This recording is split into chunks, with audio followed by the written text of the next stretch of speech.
Is everyone ready? Yes, everyone will be there.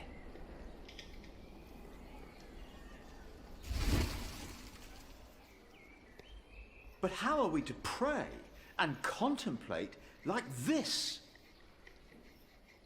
I don't dare even to send my choir out there. We shall get used to it, all of us. We must be thankful for all of this, for each noise, each face that disturbs us here.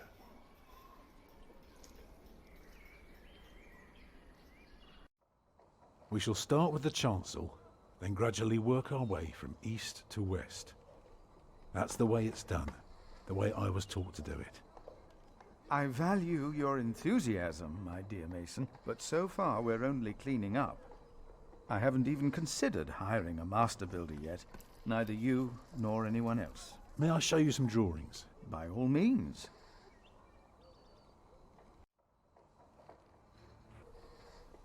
Alright, so we have the floor plan for the new cathedral all laid out. Let's go ahead and take a look at it. Side view of one of the aisles' walls. It helps to understand proportion. Maybe I should begin here. Oh, okay. A frontal view of the church. It's less abstract than the floor plan. Could be a good place to start. And the floor plan, the outline for the foundation, this is where construction begins. But for a layman, it may be hard to comprehend.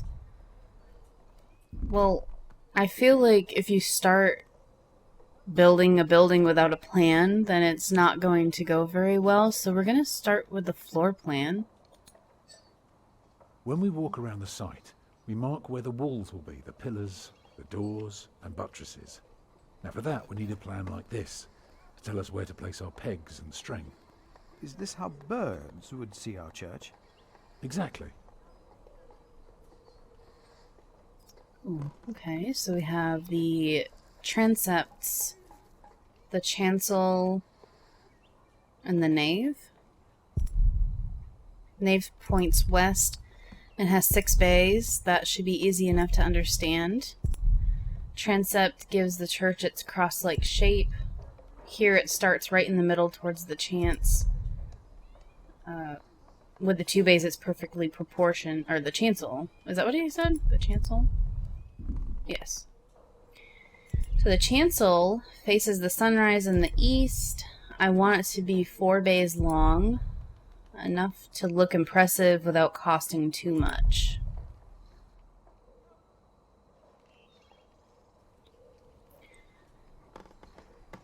Maybe starting with the... Starting with the transepts, since it's kind of like the cross... You know, like the intersection right here. Here, you can see the transept. I noticed, yes. It is remarkable how much you can reveal with so few lines. Thank you, Father. Oh, I guess we're just going to talk about it. The chancel will have 4 bays. What about the nave? Well, that's going to have 5, right? Oh, 6. The nave is on the left. It has 6 bays.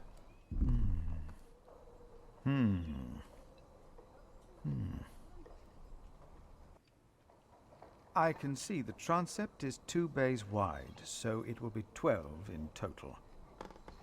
It does look splendid, but isn't that rather small?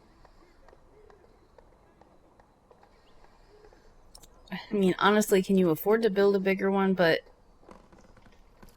Oh, I'm going to say this. It would be smaller, but not less impressive. I guess a small cathedral would be closer to our means. It is still also uncertain. Percy Hamley would support us with timber and stone, but how do we pay the workers? But With only soup. God knows if it will be enough. I don't suppose you have any idea how much this would cost. Absolutely not. Well... Okay, before I look at that, I chose the left option for the response to Philip because even though it's going to be smaller, it will still be impressive. And I feel like having a big building is just going to make it way too big, especially since there's no one here right now. And then you can always add on to it, can't you? I mean, or just hold multiple sermons. Okay, so 3,000 pounds at least, no more than 3,000 pounds. Well, I want to say, I don't like to be pessimistic, personally, but I'm more like a realist, which sometimes feels like it's a little pessimistic. You want to make sure that you have at least 3,000 pounds, because you're not going to say the optimistic no more than 3,000, because what happens if it costs more? And then also with the response, the pessimistic response, if you have 3,000 pounds and you use only 2,000, then that means you have extra.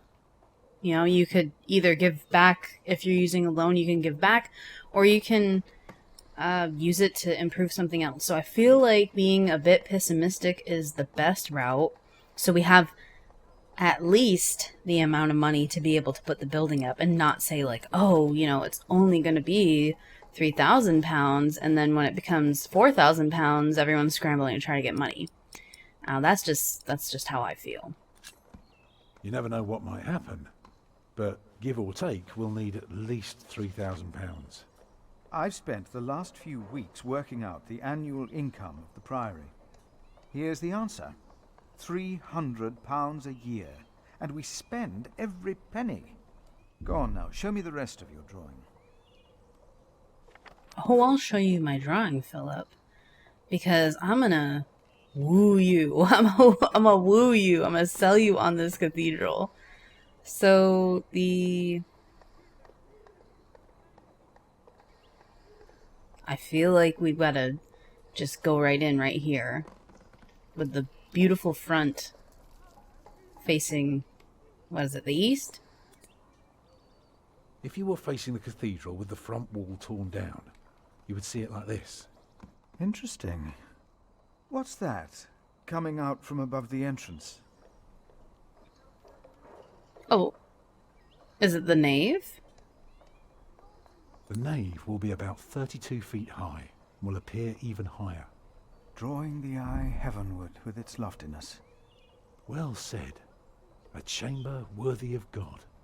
I always wondered how walls this high could hold up so well.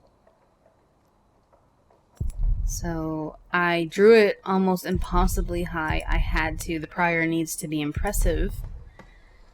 The foundation, no need to mention the foundation. It is very deep and a lot of work, but I'd rather focus on the more impressive details. I mean, I agree. We have the aisles, 2 round-topped archways, half the height of the nave. Their stone vaults provide support for the nave. Then you have the buttresses. To a layman, they must look like a wasteful knick-knack when they are really used to hold walls together. Without buttresses and aisles, the nave would just crumble down. Then you have the tower. It's either 3 halves or double the height of the nave. A higher tower is more impressive, but also more costly. Let's speak with him about the aisles.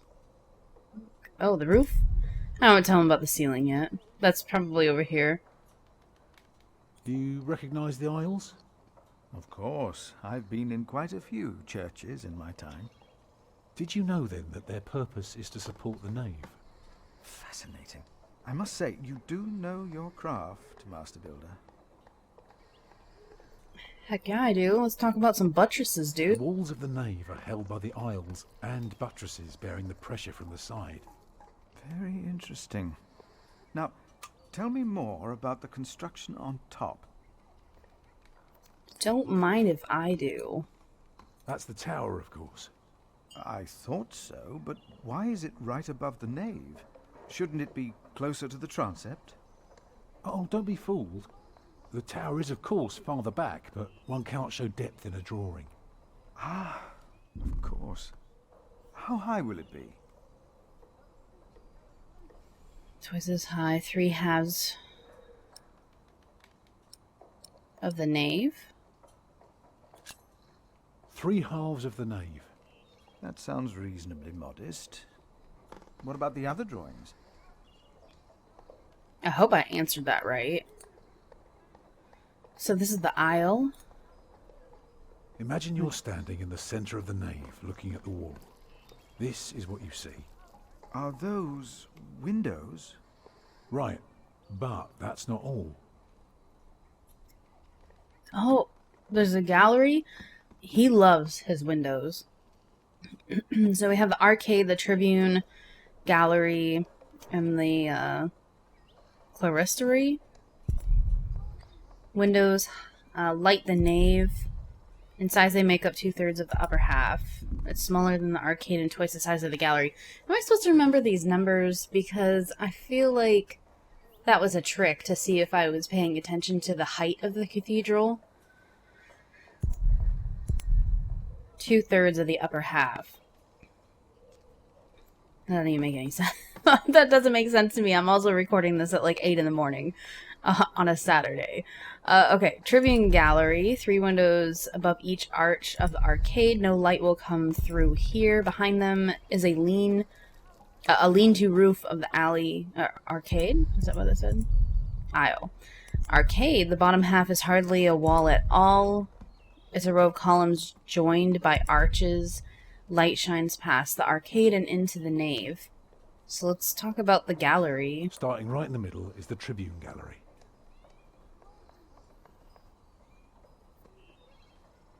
On the lowest level are the pillars of the arcade.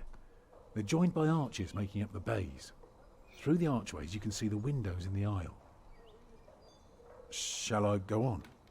Yes, yes, of course. I was just thinking. Keep going. Philip is picturing this all in his head. I think this is a good start for both of them. On top are the clear story windows. I can see you have put a lot of thought into this. I was just wondering, how long would this take to build? You can take your time with that answer. Well, thank you. Oh my god, it's going to take forever. I was literally just going to say it's going to take forever, but I didn't know he was going to say 8 to 15 years. Okay, so I don't even know if it's feasible to have 60 masons in the first place. But if you think about it, 8 to 10 years with 60 and 15 years with 30,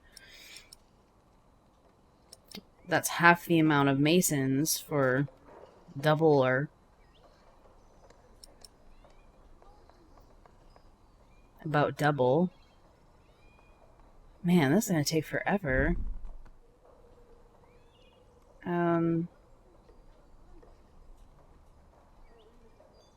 How long?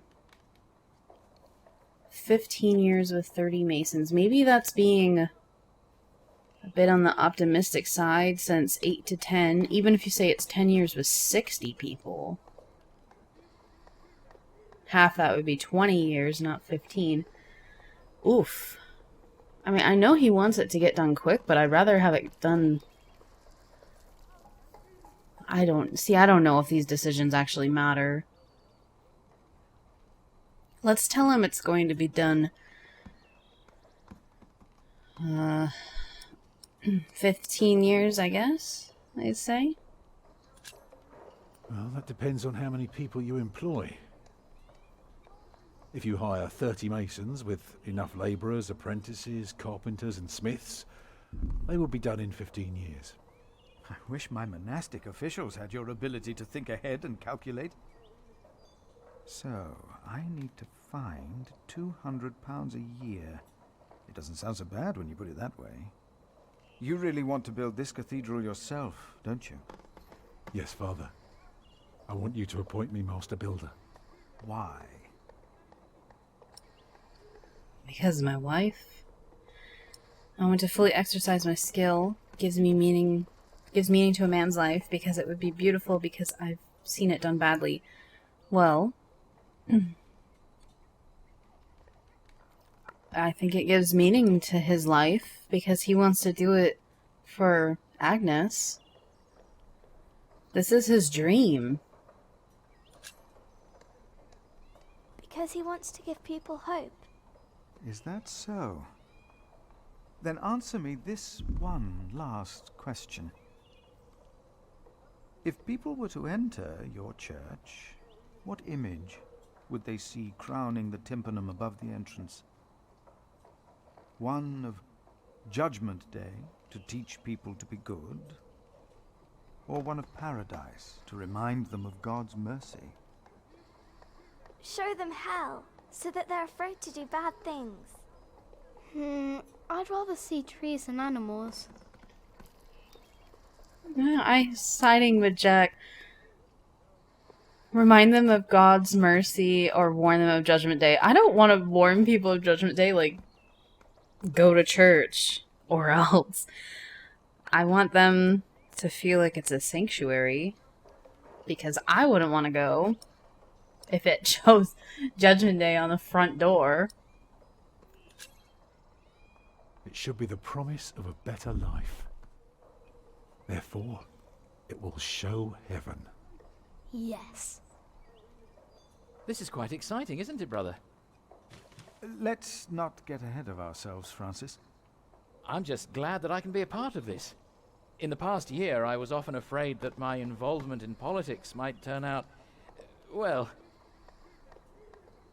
let's just say that I'm glad that I can still be by your side, Philip. And for that, I thank God. And I thank you too. Papa, will there be statues inside? Statues? Oh, that's enough, children. It's time you went out and played.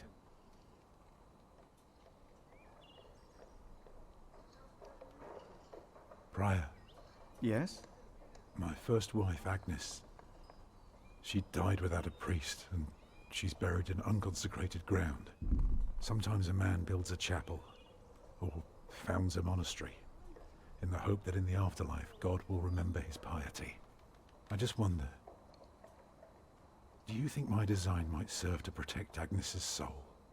God no longer asks for blood sacrifices, for the ultimate sacrifice has already been made. But the lesson of Abraham's story is that God demands the best we have to offer, that which is most precious to us. So you must ask yourself, is this design the best thing you could offer? Except for my children. Yes. Then rest easy, Tom Builder. God will accept it.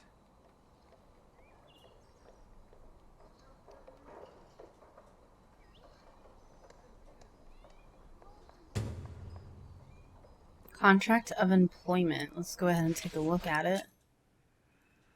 Contracted February 1st. I, Philip of Gwynedd, in representation of Kingsbridge Priory, hereby assign Tom Builder as master builder for the construction of Kingsbridge Cathedral. The Priory will provide £200 a year to be used wholly for materials and craftsmen.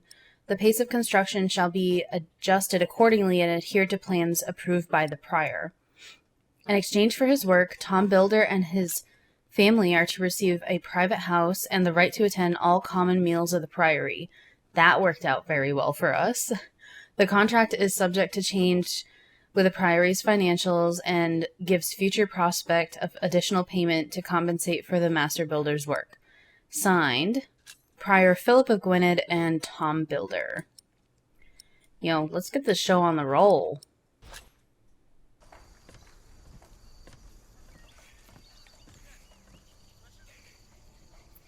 Looks like we're playing as Jack. Okay, so... Oh, this is literally exactly where it is. So, the stables are here. I believe the building's back there. The kitchen was over here. This is still part of the old cathedral. And then the graveyard, or the graveyard is in the back. So let's take a look. Oh yeah, House of the Priors right there. Stables right here. Tom can draw so well, I must watch him very, very closely till I can draw like that too. Where did they put all the horses? Where did they put all the horses?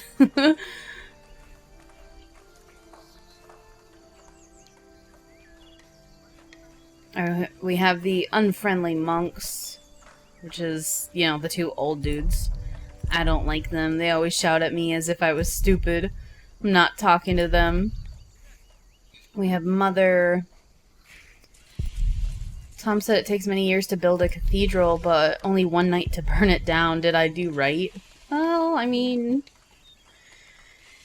you gave Tom something to do. So we have Alfred and Ellen. I think she's starting to like it here, even with all the noise and the monks. And then Alfred, why is he so friendly all of a sudden? He hasn't hit me in weeks. Am I scaring him? Wait, does he know that I'm a little jerk? Jack, do me a favour and give Paul these herbs, will you? But he's a monk. You don't like monks. Well, it turns out not all of them are bad. Still, be careful before you trust any one of them. See, Remigius remembers Mom from there he is. something when she left. Give our prior the welcome he deserves. Oh, you know, I am only following God's will. Prepare to raise the bell. Make the prior proud.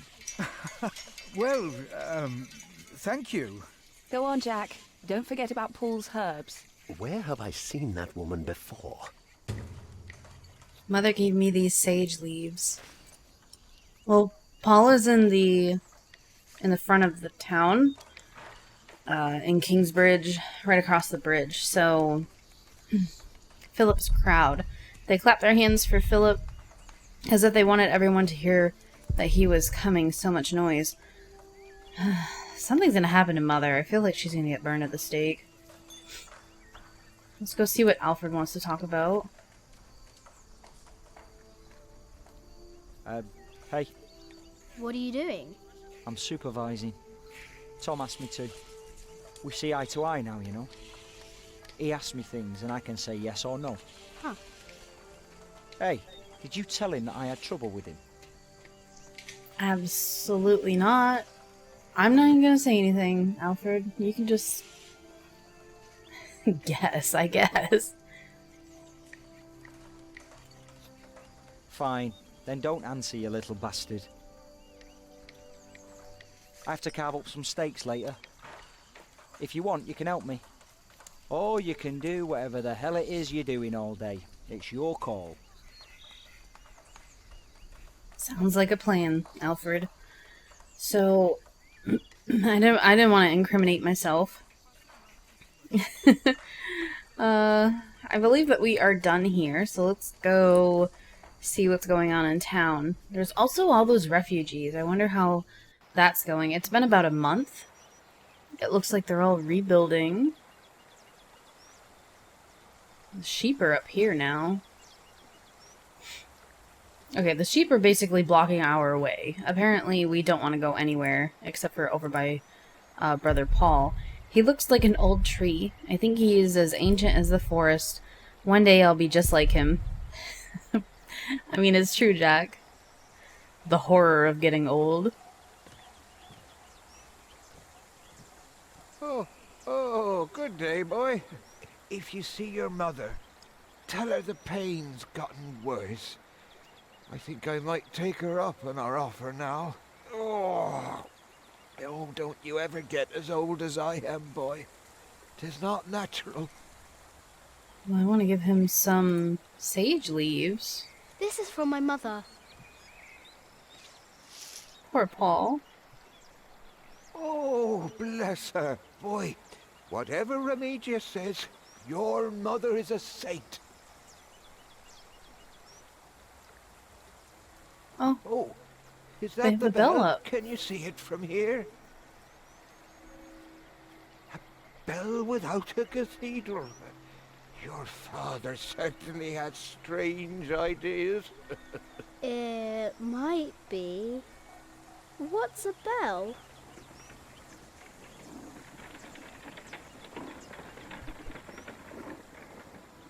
Excuse me.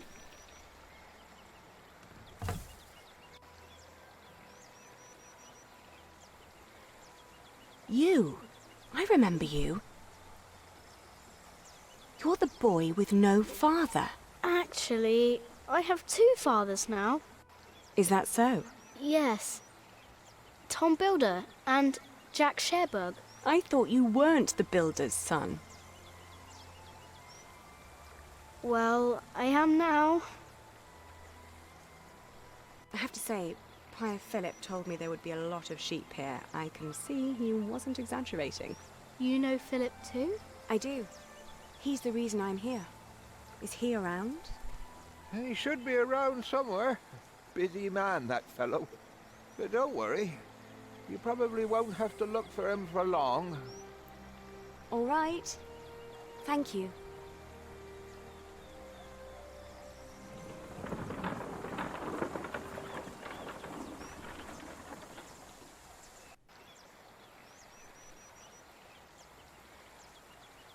I wonder if she's gonna run the mill.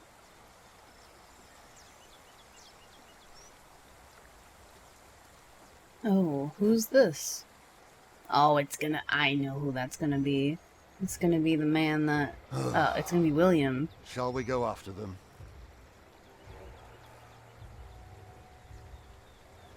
No. Now we know where we can find them.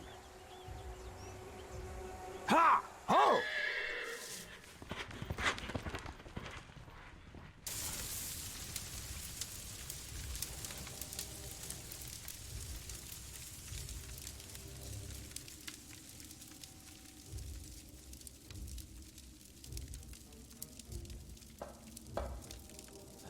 My bishop, William Hamley, has returned to see you. Send him in, Timothy. We have much to discuss.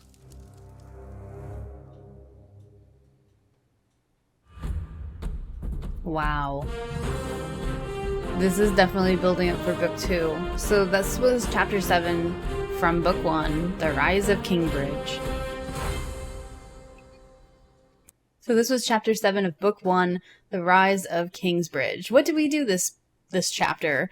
You gave a pessimistic estimation of the cost of construction. Well, I feel like it was more realist, but you know. You chose an image of paradise for the new cathedrals. Oh my goodness, I'm not even gonna try to say that. Anywho, like when you first walk in, we chose the image of heaven instead of Judgment Day. Nobody found out about Francis's involvement in the conspiracy. Lady, I still don't know how to say that woman's name. Aliena? Why does she want to talk to Philip? Bishop Walleran began scheming against Kingsbridge, and you finished book 1. Awesome. I am so just devoured by this story, and I cannot wait to start book 2.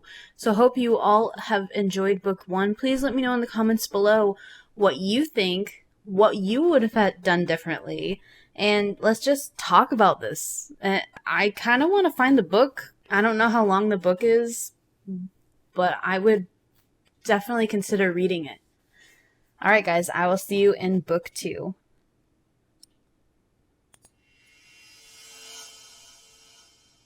Next time on The Pillars of the Earth, find out what happened to me and my brother Richard after the siege of our father's castle. What will the future hold in store for Kingsbridge? The Pillars of the Earth, Sowing the Wind.